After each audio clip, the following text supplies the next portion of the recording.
so windy.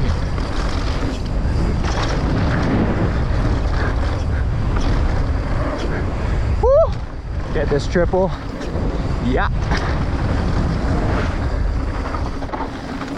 Oh yeah. Side hit. That thing's so fun.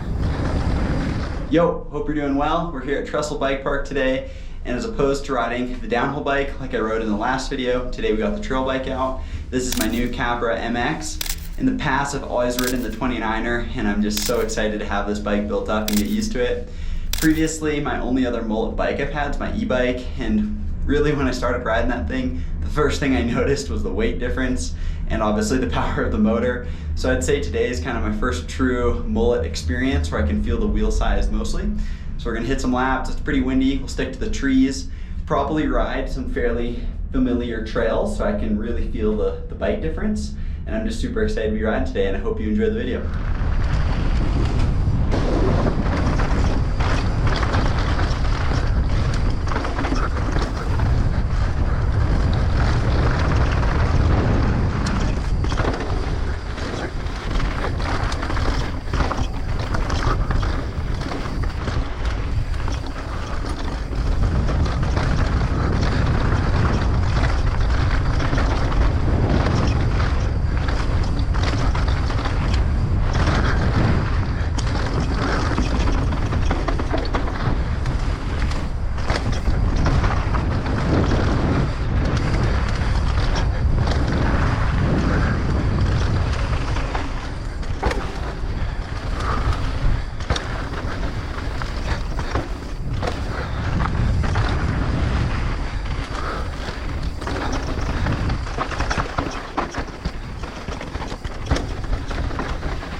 Sorry about that, homie. No, you're good. Have a good ride, man. Yeah, you too.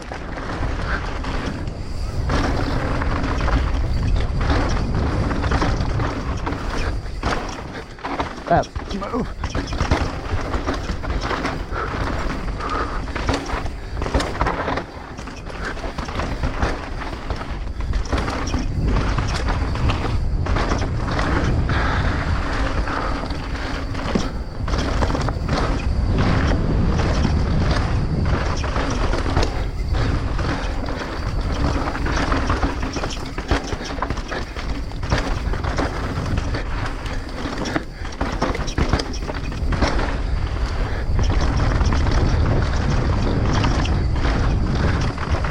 Oh yeah.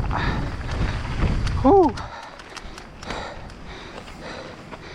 Hit a new line up there that went very well and just smoked front rim on that lower part, but we're all good. Whew.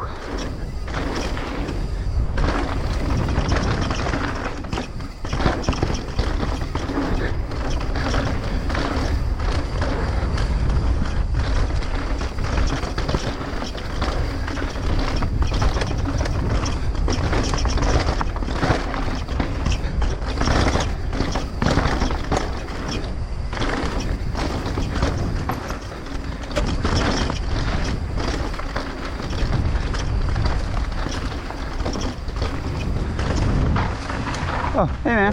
You're good. How are ya?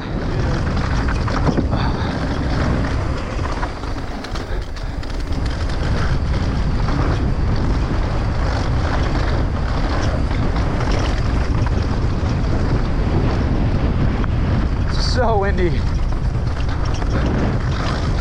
Yeah.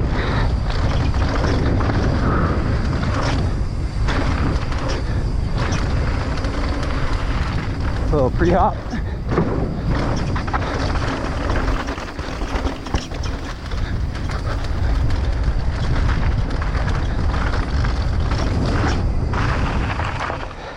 Not bad.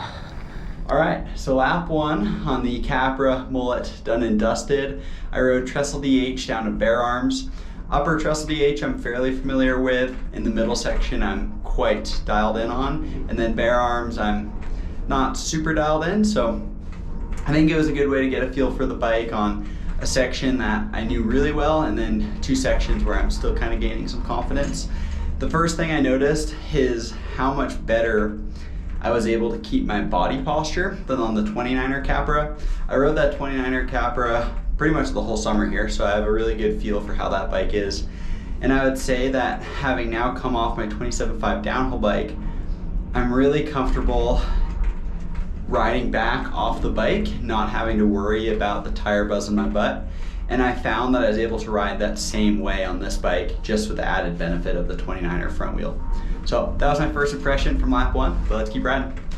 Up at the top of lap 2, we're riding Space Force.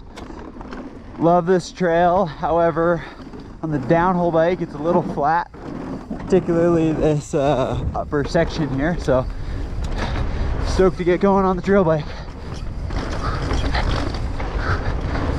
And this corner is amazing. Yeah.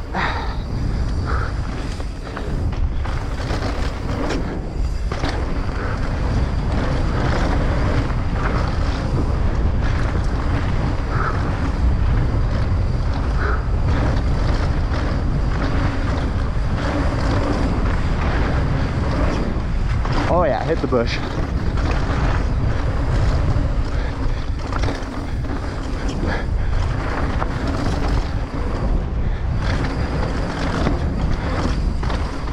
Whew. So now we're going into the lower section of Space Force here. Some solid gap lines on this one.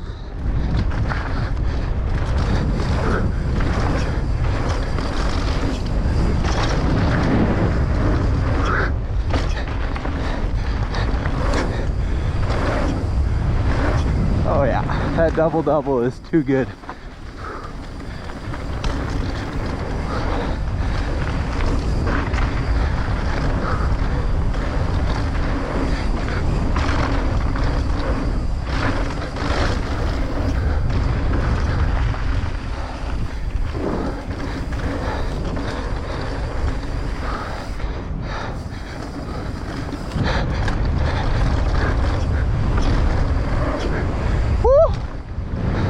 First time hitting that this year.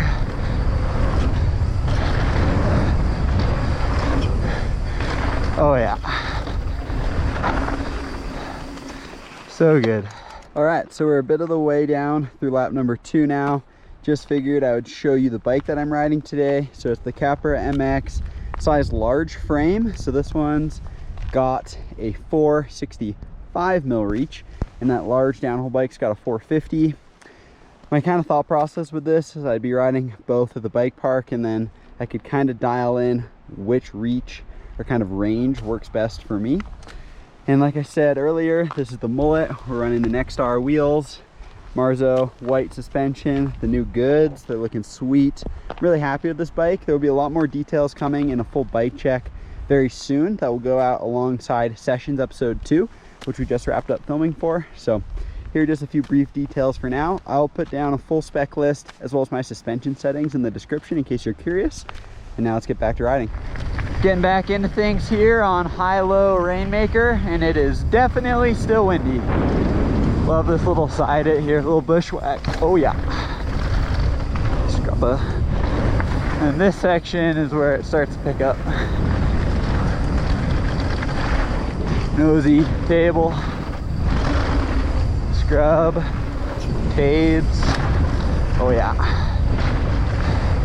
Get this triple. Yeah. Oh, ride her down. You good?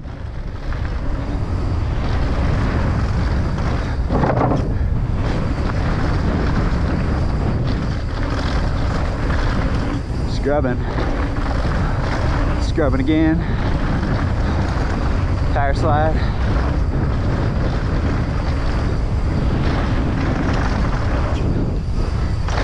Ooh, top shelf on that one. Here we are at no quarter. Pretty fun flow trail. See how the bike handles. Love these little bridge drops. They're sweet for nose bunks. Not going wall ride. We'll just go to the side of it. Oh yeah. Scrub up. Scrub. Yeah. That corner is insane.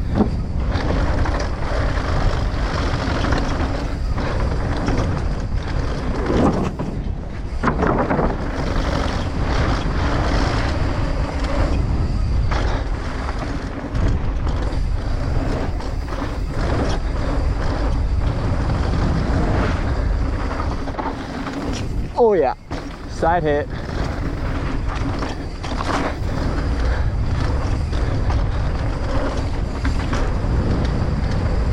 That part is so good. Headed up for lap 3 now. After lap 2, my headset was kind of making some weird noises, so went back, ate a quick lunch, drank some water, pulled the headset apart. I think it'll be sounding better now. All in all, the bike's feeling really great so far. I've been writing down my thoughts as the day's been going on, and I'll do a conclusion at the end. But for lap 3 here, I'm just gonna go and ride without much of a real intention or focus. I'm gonna see what the wind's looking like and just kind of take a lap for fun and just, you know, one last read on kind of how the bike's feeling, and then we'll wrap things up at the end of the video. Have a good ride, guys.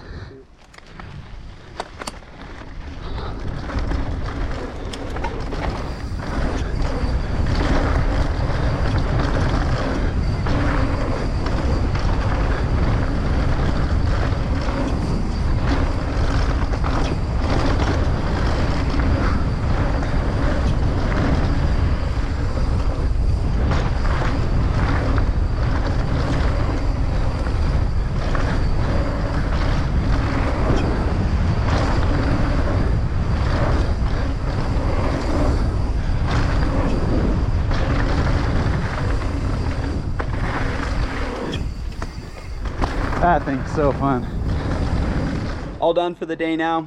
Super good day on the hill. Any day riding the bike's a good day. And I just want to circle back with some conclusive thoughts on the Mullet setup.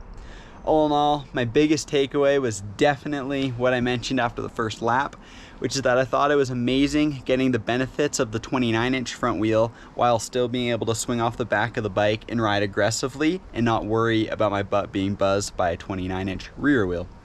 So that's my biggest takeaway on the Mullet. And then thinking more practically, when comparing it to a full 27.5 setup, I really don't see a downside. The only pro to a full 27.5 setup is kind of just for jibbing around and having fun. But I would say if you're kind of looking to ride smooth and fast, the Mullet and having a 29 up front is gonna do no harm. Only great things.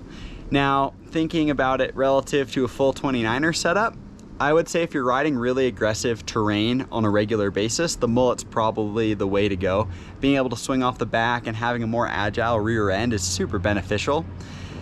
But for more flat terrain and traditional trail riding, I'm a big fan of the 29er, and I'll definitely always have a full 29er built up. For me personally, living at home in southern Utah, we definitely have some flatter terrain, and the 29er really thrives there.